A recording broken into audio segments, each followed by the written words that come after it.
Hello everyone, in today's video, we will be basically catering to two questions of phonics. The first one is what is phonics? And the second one is what phonics consists of. What is its curriculum, I would say. Okay, so in case if you're new to my channel, this is Lavina and I post, or at least I try to post a lot of activities that I do with my little one, with the aim that learning should always be fun and playful. At least that is something that I try the most. And to do so, I've also converted a lot of my activities into worksheets. The link will be there in the description box below in case if you want to use them. In case if no, then they are very easy to make. You can definitely make them using your daily items at home. Chalo. Now let's see what exactly phonics is and what does it consist of. So, what is phonics? Phonics basically means sounds. It helps us to understand the sounds that we use in English language in particular so that we can read and write in a better way. And is it something that only a child can, I would say, is it something that only a child can learn phonics? No.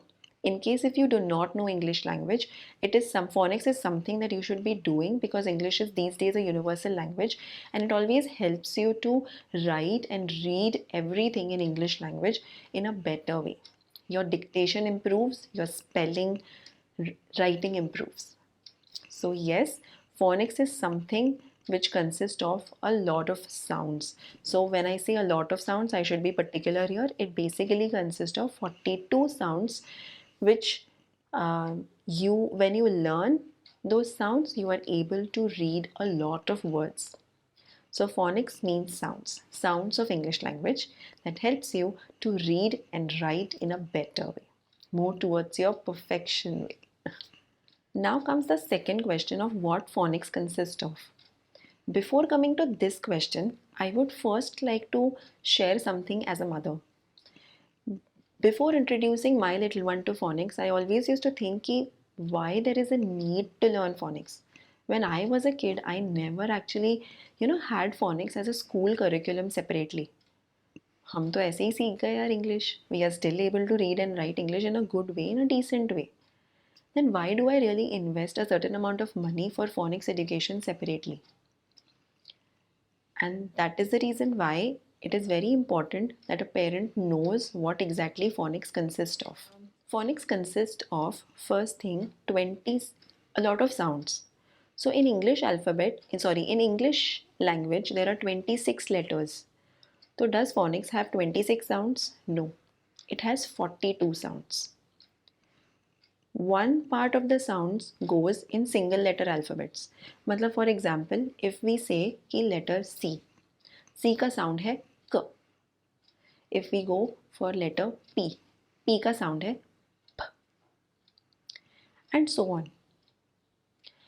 Now let's take an example कि अगर in case I say that C sound is K, H sound is H.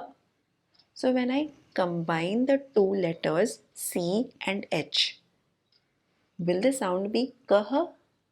No, it's Ch. And that's the reason why there are few two-letter sounds which are known as digraphs. So total of 42 sounds, out of which 26 sounds are corresponding to 26 letters and the remaining sounds are basically digraphs. Digraphs like, again I'm giving you a second example of say you have the letter S. The sound of letter S is S. The sound of letter H is H.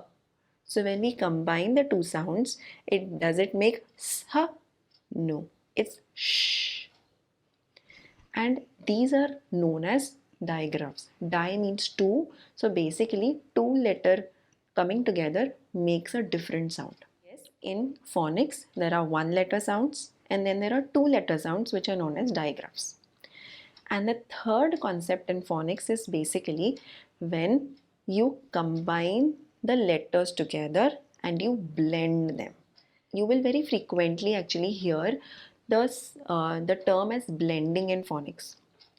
Blending is something that the child takes a lot of while to understand, but once it understands and gets the trick, फिर तो he or she can read a lot of words. Then there is no end to the English literature only. Again, if I give you an example of blending, it's basically, अगर मैं बोल दूँ कि यहाँ पर there is C, that is K, A, that is A, and T, that is T.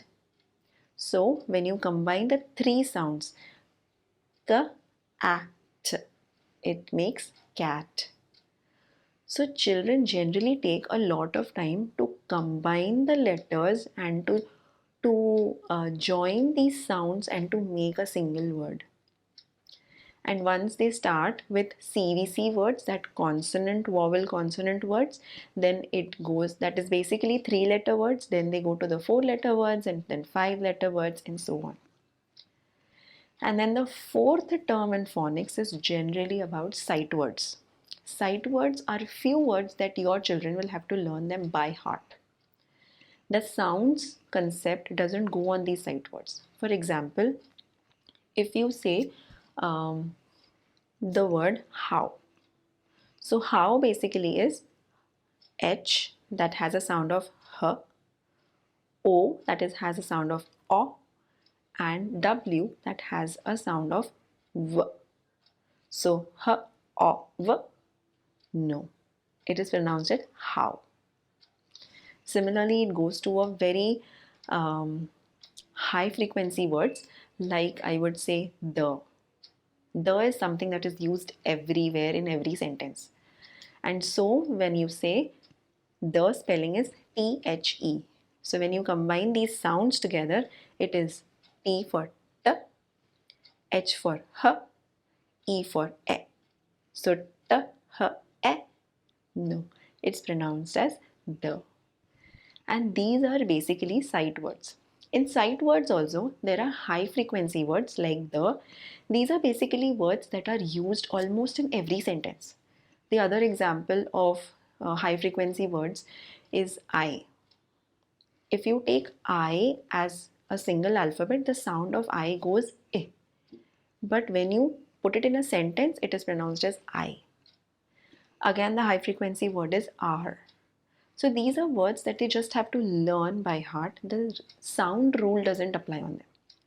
So basically phonics consist of single letter sounds, then digraphs, then sight words, and something called as blending. That's a concept. So yes, as a parent, I always was thankful once I came to know about what exactly phonics consist of. Now here, before ending the video, I would also like to tell you that is phonics necessary for your kids? That is completely your call. But one benefit of phonics, I would say, is that your kid will only by learning 42 sounds, he or she will be able to read a vast amount of words. And that will build a lot of confidence in them when it comes to writing or reading words in English language.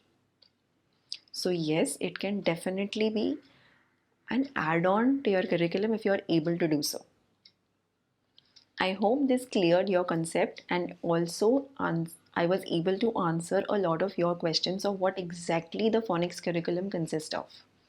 In case if you like my video, please do not forget to hit the like button and subscribe, and also share it with your family and friends.